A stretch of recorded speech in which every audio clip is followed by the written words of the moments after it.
Before I started at Source, which was in early November, I spent about a month coming to headquarters. And I sat down with our senior leadership team. I was coming in 2 days a week and just talking to them about their business. There were things that I saw and things that I didn't see. The things that I saw, voluntary employee turnover in a 12-month period was 500 employees. 35+%.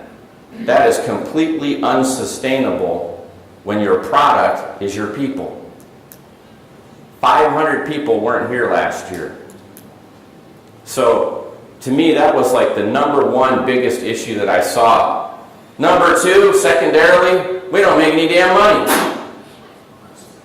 240 some odd million of revenue, and our earnings were about 7.2%, 17.5 million.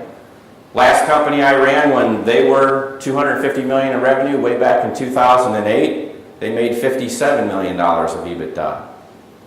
We're a low margin business. So that was another symptom.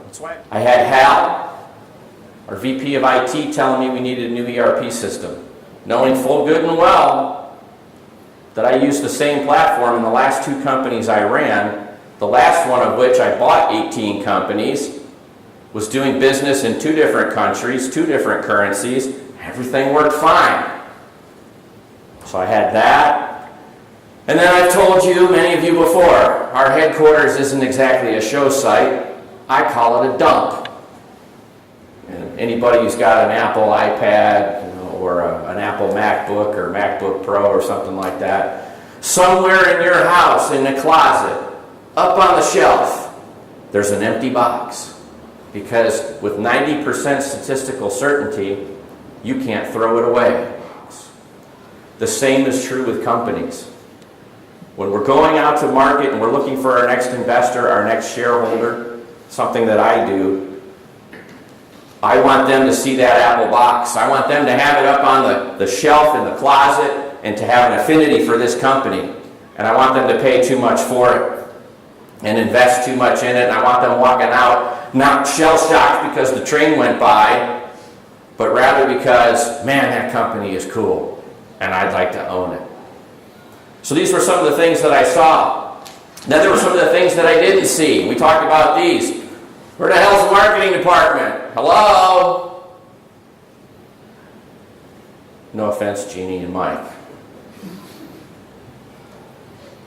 But they wear many hats. They do many things. The average service company spends 10.2% of their revenue on marketing, which means that as a company we should be spending $2.7, $2.8 million a year on marketing. And I can tell you that we're not.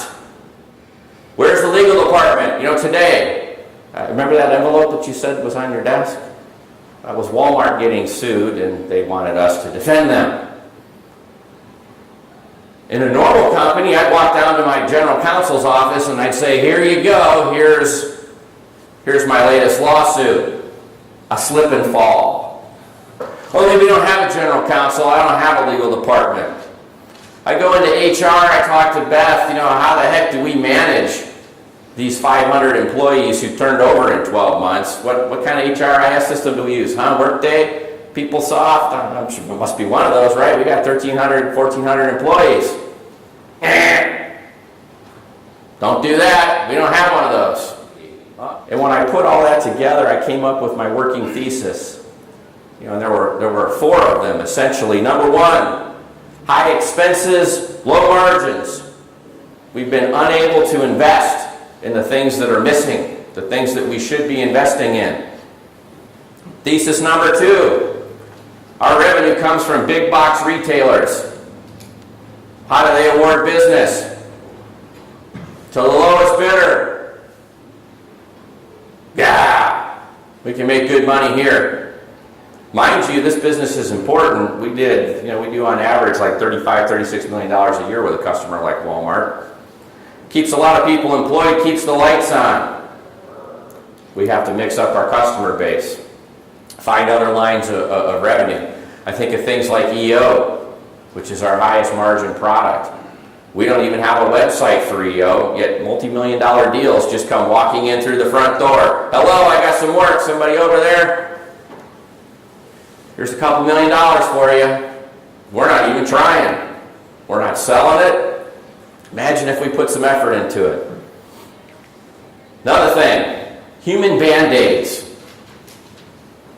Anytime you have a process that doesn't work, you have to have a human Band-Aid to take something from this side of a bottleneck, move it to that side of a bottleneck. The point here is that when you're scaling the company, as you're growing the business by buying other companies or doing other things, if you don't fix the process-related problems, you just keep hiring more and more people. You have to learn, we have to learn how to automate. And then finally, fourth, we've got an employee problem. We cannot afford to lose 500 employees a year in a service business. We have got to fix this. And that's why just recently I sent out an email to the whole company and said that 2017 is the year of the employee.